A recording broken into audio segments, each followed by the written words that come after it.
we're starting at 12:27 on October 11th. First up on our workshop meeting is Delmarva Power Friendship Heights Service Upgrades. Linda, would you like to come down and sit in front of that microphone, or whoever's going to say a few words about the upgrade? You want to look at me? Sure. Okay. Sure. Whoever would like to say anything, let us know what's happening. Sure, we sure will. Thank you. Thanks.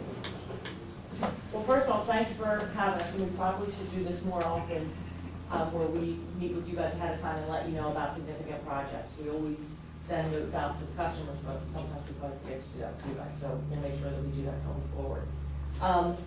So I have with me Brian. Brian Messick. I'm a reliability engineer for Delmarva Power Maryland. And I want to let Brian share with you guys why we're doing the project, and then we can answer any questions or concerns that you may have regarding the project. So, Brian, you want to give them a little heads up? Yeah, so we identified this project based on outage history. Historically, Northeast District performs around 1.27 in safety. So on average, Northeast Territory, every customer experiences 1.27 outages a year. And Locust Lane, the average customer experience is 2.37. So it's quite a bit higher than the average customer in your guys' service territory. And on average to Katy, so once a customer goes out of power, they see 83 minutes as part of that outage. And on Locust Lane, they see 137 minutes. So again, that's a good laggard as far as what customers usually experience in the area. So based on that, as well as age and condition, it's all at number 4 of your lot. And there's a lot of trees in the area. So it's tough to get to when you guys do have outages. So there's also a lot of fences and stuff in the area, so it makes it harder for our trouble and servicemen to get back there and make remote repairs. So by bringing the relot underground and bringing it out front, it's still making it a lot safer in the area as far as our infrastructure goes, as well as dramatically improve reliability to roughly 240 customers in that area. So that's basically the justification for what we have identified. Where would the construction be at? Right on Locust Lane? The There's rear lot on Locust Lane, so that would be bringing that out front as well as 2 streets up. So basically that whole development, bringing that rear lot infrastructure underground to the front yard, and then that would eliminate all the rear lot issues we're having over there. Very good. So what he said in layman's terms is that the customers in that area are experiencing more outages than what the average customer sees, and the duration. So when he referenced safety and SAIDI, they're metrics that we use in the utility industry to measure the frequency and duration and things like that of outages. So we did, other than moving the facilities from rear to front lot, the project, and I think this is why you guys have to have some concern, the project will be similar to what we saw and experienced on Whitehall Road. And so we wanted to make sure that we talk about the infrastructure that's there, being in sewer and water, because we don't want to run into situations where we hit those facilities when we're boring, because that leaves customers in a bad way. It's expensive for us, and we just don't want the customers to experience that. At the end of the day, that's something we want to avoid. So I brought Luther Welsh, who is our takes care of all the construction aspect, so that he could answer any questions or maybe share with you some of the things that we plan to do this time to mitigate situations that occur on Whitehall Road. So if you want to come on up. Sure. Have you been golfing? Last week. We did have some issues at Whitehall, with hitting the sewer line, and we did hit a couple of water lines and stuff. We do have a master locator now for sewer laterals that we can hire ourselves too, because I know it's hard with the sewer laterals out there. So they can locate it. They can actually go down the sewer main. They have another camera that actually follows the ladder. So that helps us out a lot. So that's one thing we can use to help us on this project. That's why I did a little bit more hand digging, with the water lines, because we still have a hard time locating water lines. I know we called Midtown a lot to locate for us, and it did help us a few times. few services. We will be moving, like I said, but it's only the primary to the front of the houses. The secondary will stay in the rear lots. So that, so that means that the customers won't have to have any expense, or will we incur any expense in saying, now we've got to move the service drop that comes to the house and the meter and all that. We're not going to deal with any of that. We're going to leave that as is. So, that's just what we do. Susan, go ahead, sorry. I was going to say, they still will see a pole line in the rear lot. So we will run the secondary services from the transformer in the front lot, from the house back to that pole. So it would be fed reverse riser type. So it'd be fed underground up the pole, and then still be aerial services to the house. What the church said to clean up this From we put a listing of all the customers that are on the roads I need with engineering. They give me a list of all of the roads that are going to be affected. We then pull customer mailing list. So within the next probably 2 to 3 weeks, because I think they're saying this project is going to start in the next month or two. Is that realistic? What you guys, you said later this fall, so I'm saying the next 2 to 3 weeks. Okay. Within a month, this project's going to start. We'll get a letter out to the customers ahead of time, letting them know what's going to happen, that they're going to see drilling equipment, they're going to see construction vehicles, kind of the gist of why we're doing the project, the information that Brian shared with you, so that they're not surprised when they start to see construction vehicles. And the letter also explains that we don't restore right away, meaning their lots are going to have some yucky stuff on there, kind of not look pretty, but we do fix that. That's a question that you guys will probably get. Hey, my yard's tore up, Delmarva left, they're not coming back. Yes, we are.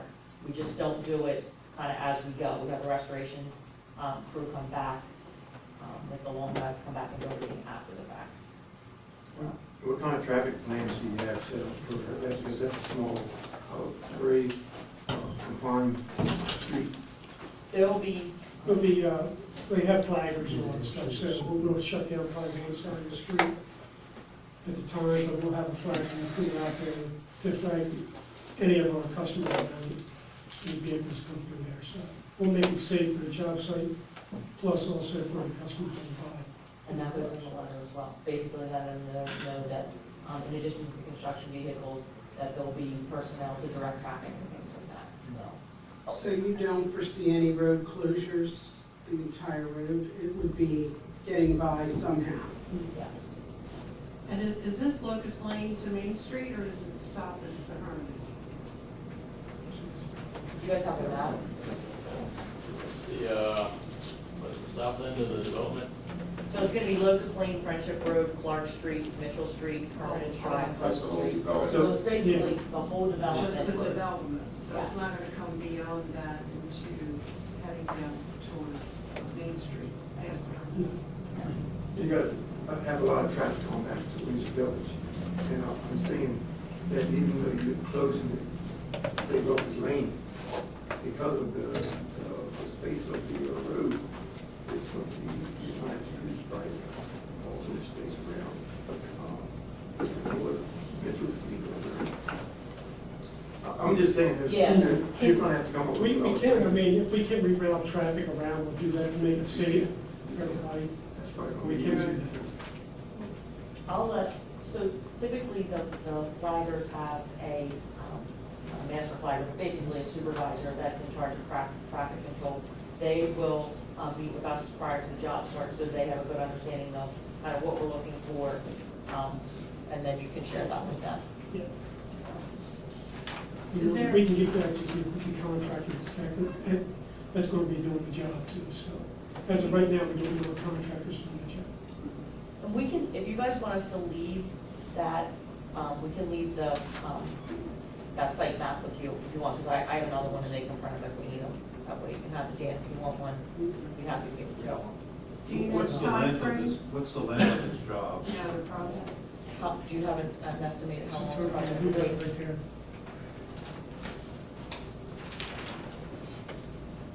I think they said about a 3-month project, but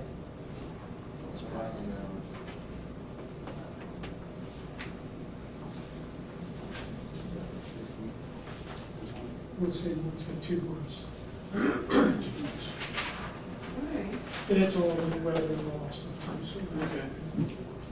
I'll copy all of you, I'll send each of you a copy of the letter that goes out to your constituents. It'll be the same, you know, obviously it'll be the same letter, but I'll send that to all of you so that you can have a copy, so you can reference it for any reason. You can always, my phone number will be on the letter, so if they have questions or concerns, you can reach out to me. I can say, as a person that's affected by the outages off of that street, I'm on Hermitage Drive, but my electric feeds off of the Friendship Heights from the rear, and we're always the last ones to get power back into the town. So I'm sure that the residents of Friendship Heights are going to be very happy. A little bit of inconvenience maybe, but they're going to be extremely happy to know that their power would kick on quicker. And that's kind of the tone of the letter, if you will. I mean, we make sure they understand kind of, that's like really the opening, that we want to ensure that they have, reliable service. We understand that they've had, not the quality of service that we would like to ensure that they have, and talk about that. Perfect. So, okay. Any other questions, concerns? Can I ask you a question real quick? Sure. And this has probably nothing to do with what you're working on now. Do you have any power poles that are sitting in the sidewalk on the sidewalk on Locust Lane between Main Street and Hermitage Drive? I don't know, but we can go look and see. I know there are power poles, there are poles there, I'm not sure if they're Ours or, yeah. So Locust Lane to where? From Main Street to at least High, but as far as maybe Hermitage Drive. Probably highs, between Main and highs where you're having to fall in the middle of the road. Yeah. Usually, typically, I would think Delmarva, previous to you, Commonwealth Power Company, previous to that, Philadelphia Electric Company, probably put them in the right of way, probably on the edge of the right of way. I suspect that's why it's there. Okay. But I don't know if it's a Delmarva pole or CMV or Verizon. We can look and let you know. Okay, and the reason is that we'd like to make sidewalk improvements in that area. It's very difficult to have compliance with ADA as the Okay. poles are now, and it's a narrow road, so if there's any way we could work together to try to, remove the poles or eliminate the poles or something, so we can get a decent sidewalk in that area, that would be great. Do you have the plans already for the sidewalk improvement? We've done some preliminary investigation. Our engineers have done, I think, some conceptual layouts for it, but we didn't go any further than that. We didn't have funding, so we didn't go any further. Plus, the power poles are right on the side. Are you looking to extend the sidewalk towards the property? We're looking to make the sidewalk compliant. That would be towards the customer's property, Or, yeah, or towards the road. or We towards the don't road. know. Yeah.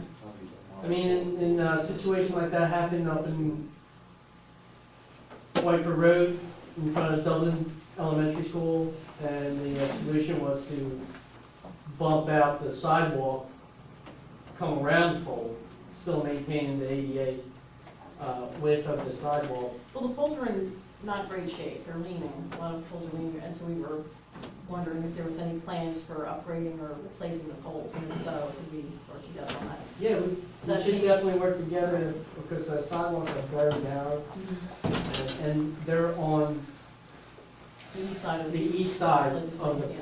pole. Yeah. And we've all seen that pole, Well, there's more than one, yeah. poles. And they're all on the line, so when you move one pole, you gotta move all poles. And then to actually relocate, my thought was, not to figure it out here, because I don't think it's a spot, but, my thought was the sidewalk, if it's gonna increase and not encroaching the customer's property, it's actually increase towards the road. If the customers are you're able to negotiate with the customers, then it would have to be on their side of the property. Right away. Some of the properties have retaining walls, and there's an elevation difference, so there's other issues too. I got the poll numbers. Okay, we got poll numbers, very good. Any other questions for Delmara? Thank you so much for coming in. No problem. Thanks, guys. Thanks for having us. Yeah, leave that with Gene and then. Give it to Dave. Throw it to me. I'll give it to Dan. Anything else you want to throw at me? Okay, next up, Honeywell, smart meter proposal, come on down. right, we're heading out.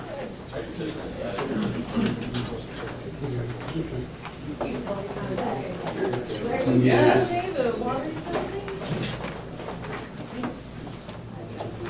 How are you all doing? Introduce yourself to the board. I'm John Topler with Honeywell. I'm an engineering manager for our energy solution business. And I'm Dan Madden from Honeywell. Dan Madden from Honeywell. I'm the sales manager for this area, regional sales director. And I guess give the, if you guys wouldn't mind, give the town board a recap of where we're at. We've got the proposal, investment grade agreement with us, and we've also got the, kind of the workshop proposal in front of us all. But kind of give the board an idea of where we're at. Sure. So we met with your staff and talked about the smart meter project in terms of retrofitting or replacing the water meters for water utilities to AMI technology advanced meter infrastructure. So that you would really have real-time information, including the meters, which ultimately would help you with your unaccounted water. I think most of you probably know your unaccounted for water is at around 30%. And there are also requirements with the Maryland Department of Environment to reduce that. Can you pull that mic a little closer to you? Thank you. Unaccounted for water. Just pull it right up to you. Okay. There we go. Yeah. Hello. So anyway, I think most of you know your unaccounted for water is around 30%. And there's certainly state mandates by 2050 to have an audit in to help reduce that. Certainly we have worked with other municipalities in helping them reduce their unaccounted for water through upgrading their meters to AMI technology, as well as it helps them reduce their water leaks as well.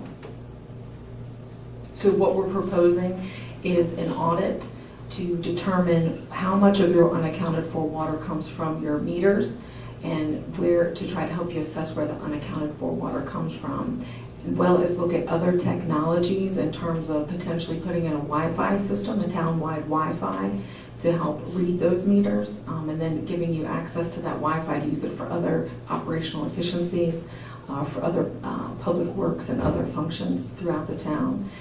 So really being able to provide you a full audit of what is going on with what's going on with the water utility. Would there be any, would you be reviewing our billing practices? As part of that, absolutely, in terms of, because now you're going to have, when you upgrade to the AMI meters, you'll have the ability to bill real information on a monthly basis. So you're no longer will be billing 3 months behind, or on estimated water usage. Very good. Lou, is there any comments or any questions? I just think that the board would probably capsule, capsule this thing, but what that involves. You want to explain the process by which you arrive at the cost that you're charging the town, the fee, For all the the effort that goes into this, because I think your delivery date to them is the end of February 2018. Correct. The audit, the report to be furnished to the board and discuss the next level. Right, the next step. So for Honeywell, we really provide a turnkey solution in terms of upgrading meters. And certainly we have to have the expertise to do the audit, but that's really not what we're in the business of doing. We're in the business of providing the turnkey construction and installation and project management for the entire project. So what we're proposing is what we call an investment grade audit, which will help us assess these various different aspects of the program for you, whether it be the billing system, whether it's actually the meter technology you're going to use, whether it's the billing system, how if Paragon's going to continue to bill, or how that information would get relayed to them. It's assessing all those various bits and pieces of information to come back to you with a full project to be implemented. For the investment grade audit, though, we do not charge our full engineering cost, internal engineering cost. We really just charge a break fee. Again, our purpose is to show our willingness and our willingness to take on risk, because we're pretty pretty confident that we'll be able to develop a project that will best meet your needs. Just to add on that, so as far as the investment grade audit itself, as part of that, we're gonna do meter testing. So we'll pull, it adds up to just under 5% of the meters. So it'll be closer to 1.5% of the smaller meters, and as you get the larger meters, we're gonna end up testing all the meters, 3 inches and greater than that. So that would really allow us to do a water model for the system and kind of see, the accuracy, before we do the project and then after the project, with the new meters in, what that accuracy is going to give. So that'll tell you where that unaccounted for water is coming from as related to meters. So that's all part of the investment grade audit as well. The fee for this, as I see here in the agreement, I think at our workshop we talked about that would be credited back on the overall project if we decide to move forward. Correct, We yes. see this. Yeah, absolutely. Very good.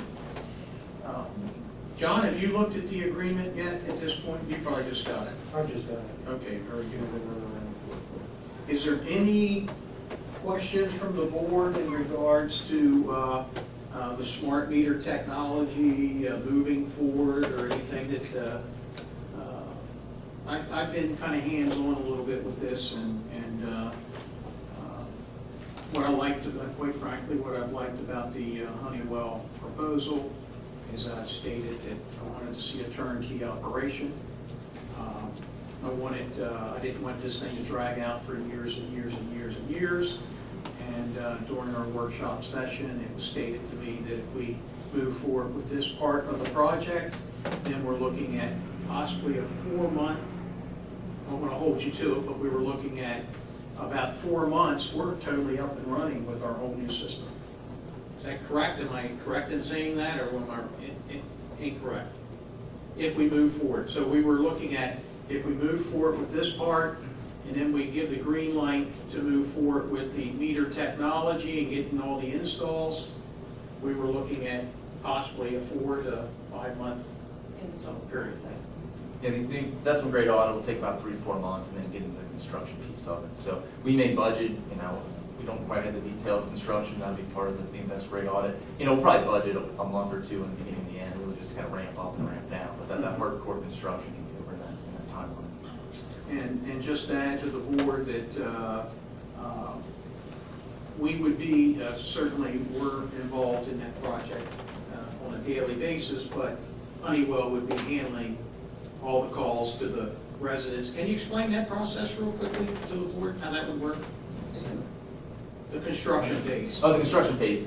So what we'll do in our projects is we'll send out, and work with you and your staff and how you want to get that communication out. But we'll typically send out, letters in the mail, asking folks to kind of respond as far as we can set up specific appointments. Otherwise, it's called. We'll set up an 800 number. People can call and set up an appointment.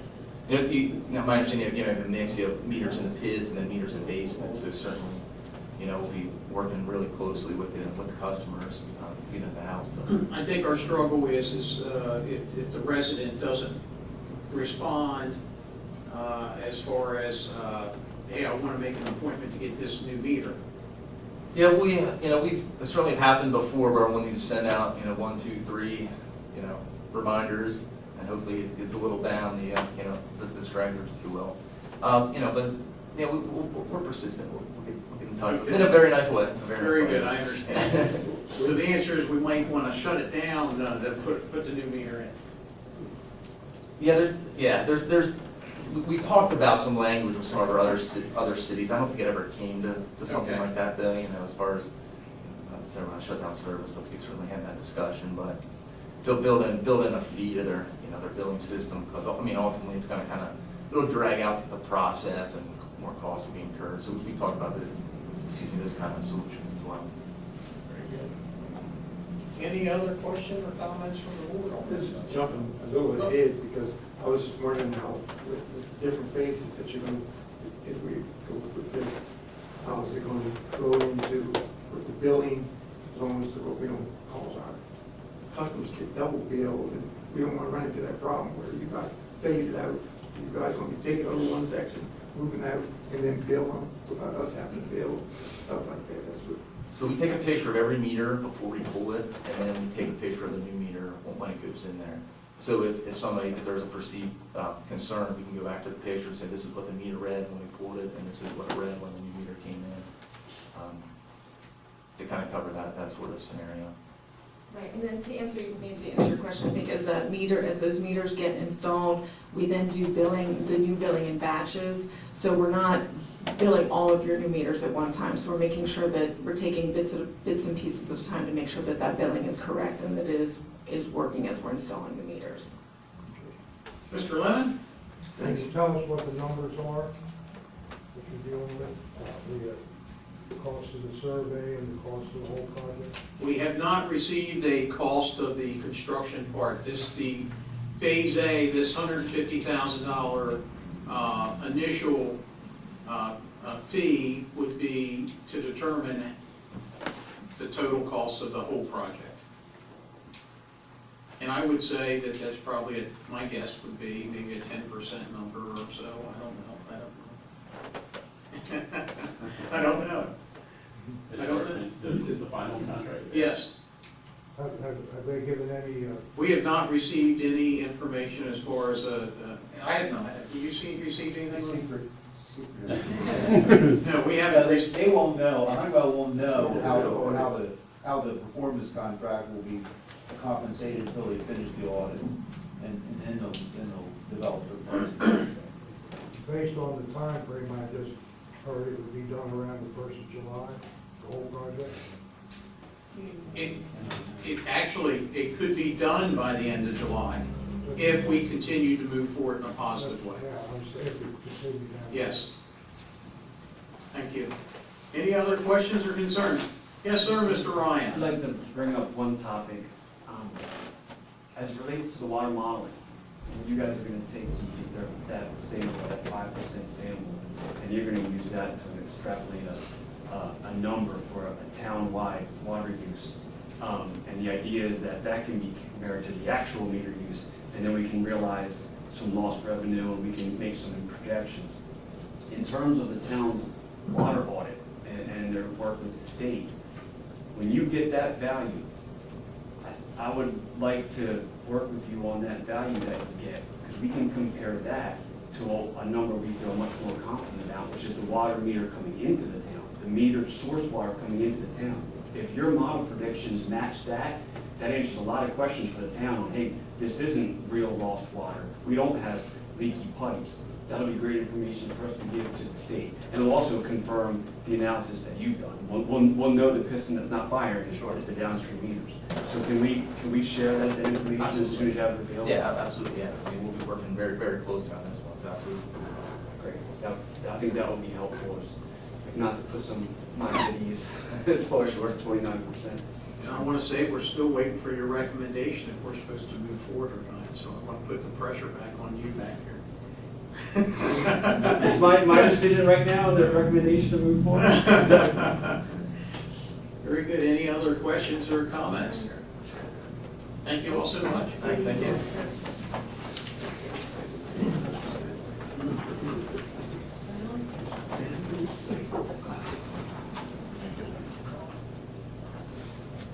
Okay, come on down, Severn Trent. We want to learn some information about breweries.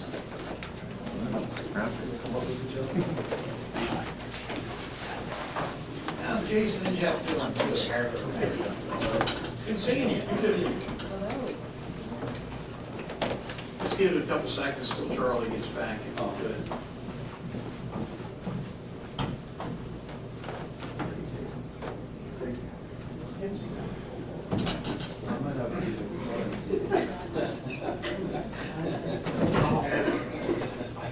Do you have some?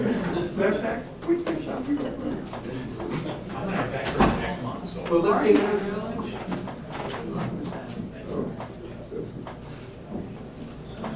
Okay, fire away. Well, listen, here's what we wanted to invite you here. We've had a couple inquiries about doing breweries in the town of Elkton. And one being probably a larger system and one being a smaller system. And quite frankly, as I I've done a little bit of reading on it myself, and I'm so confused on what we may have to do as a town, what the customer may have to do as a customer to the town. And I guess I'm looking for some guidance on what we can tell, one, our customers what we need. Two, is it something that we should be extremely concerned about? And when I say that, is it a high priority, medium priority, a low priority, with depending on the size of the facility?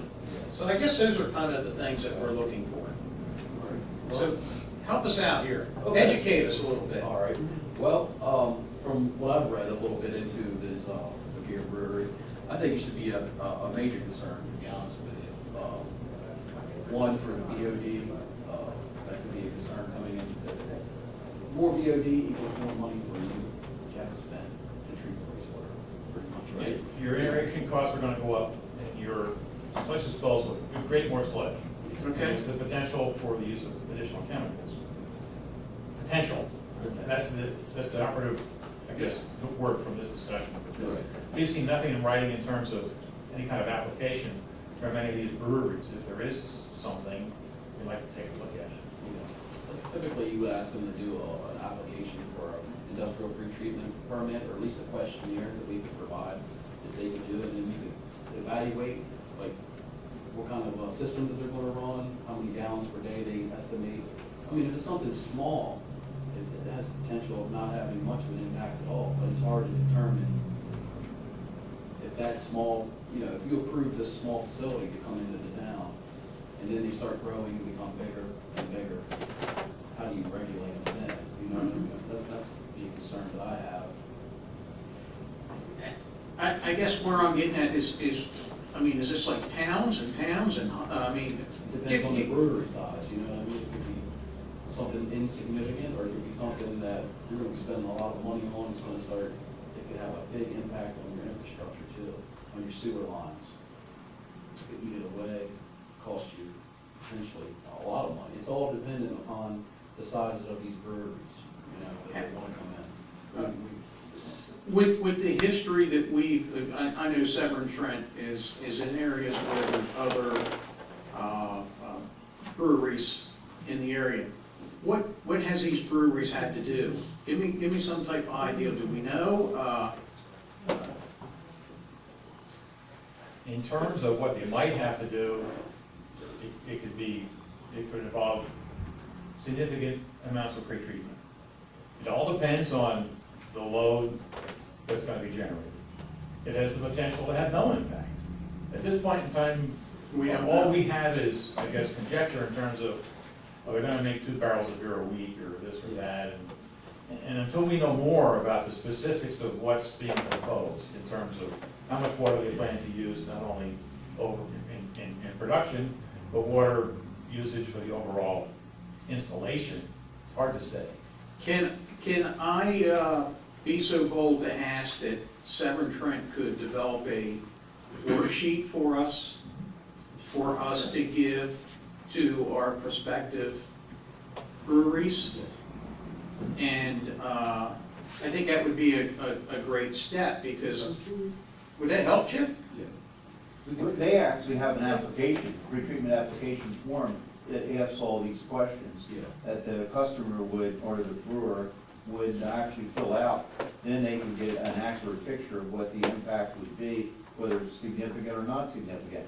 One of the things you want to explain, you use the term DOD. Would you explain to the board what DOD is? I mean, It's basically, In layman's terms, the simplest description is it's a measurement of the amount of food for bacteria. And how much oxygen is the bacteria? I guess in more simple terms, how thick is it, so to speak? But it's a measurement of how much oxygen would be required to stabilize it and some other things. But that's what it is in layman's terms. Basically food for the microorganisms. Yes. Is a pre-treatment like a grease trap that you put in, or is it? Could be, possibly. It could also be an aeration tank for the BOD to produce that. It could be anything. Could involve pH adjustment, some other things. So, Possible chemical would be. Possible chemical. Right. so who would make this determination? Would it be Severn Trent I or? think we would make our recommendation and the Yeah. board would make a determination. We need some information in writing from the proposed establishment in terms of specifically what they propose to do, how they propose to do it, the estimated quantities that are going to be used in terms of water usage, and not only going into the finished product, but what's going down the drain. And if we get a comprehensive view of that, we can be in a better position to say, Give you a yeah, recommendation. this is not going to have any impact at all, Yeah. or it has the potential to have a major impact. At this point in time, we're not sure. Yeah, because you also, you know, you have, your ordinance that states, 800 milligrams per liter can't be discharged into the septic system or the sewer system. But you also have, pretty tight controls on that, where you have, in your 13, 12, 190, I mean, any DOD over 240 milligrams per liter or greater is surcharged at a certain rate, so it's something that we can let the potential breweries know too, potentially they want to know that. So you have pretty tight regulations.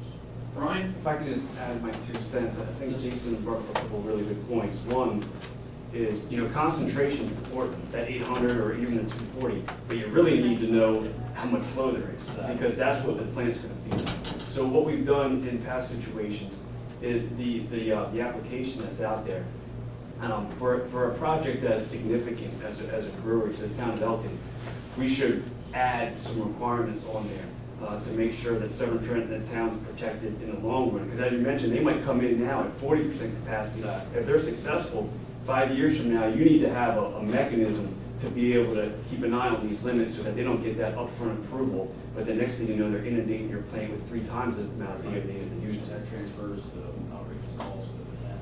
BOD and TSS are the 2 most common constituents that breweries need to reduce via pre-treatment before they send it to your source system. But I do think it's a good idea to handle these specifically. Every treatment plant is different. So, if you take a state or a county guideline or application, we really want to tailor it so that it means the most to your plant. I mean, some plants will welcome the extra BOD. So every plant's different. You really got to make it tailor-made for your town.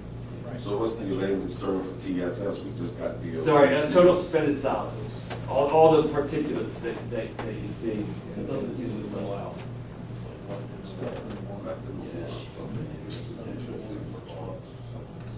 Of course, on the side note, I know that Scott is here, he's looking at doing one of the breweries. I'd like to ask that if you guys can all exchange cards. Brian, maybe you get Scott your card, Jason get Scott your card, and let's work through these. We want his business in town. Right. And we want to make sure that it's, we're doing the right thing, of course. That's right. So, any other questions?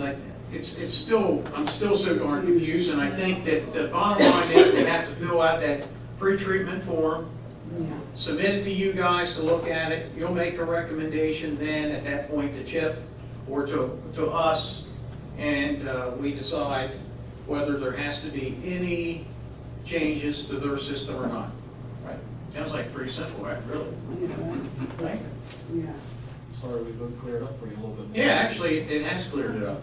So we have a form, the business will fill it out, comes back to you, you look at it, you may say nothing, or you may say it's producing too many of the BODs with the TSSs. Right? Right? And, that don't mean they still can't have it, right? That's right. They just have to have an industrial pre-treatment program. That's correct. Very good. Any other questions? Yeah. One question I do have is that how are we going to come up with numbers if our system is not in operation? Well, if you have, there's benchmarks through the American Brewers Association. If you have the size of the system that you plan on running, maybe the name of it, we could help you find out some benchmark numbers for that. Okay. We could work with you. It's not, Right. we're not trying to keep you out of business. Okay. We just want to help the town make the best decision to protect their infrastructure. Right, I understand. Yeah. I mean, my whole deal is I know how to make beer. I understand. I don't know how to control this other stuff. If we know the other stuff, we don't know how to make beer, so we can work together. Mr. Lemon? drink beer. These existing businesses are startup businesses. These would both be startup businesses. So part of the issue there is their financial wherewithal to be able to continue down the road. If you put a lot of money into it and then you go bankrupt, you're on the hook. Could be. Very good. Thank you, guys. Very good. That concludes our workshop for October 11th. It is 8 minutes after 1. This meeting is adjourned.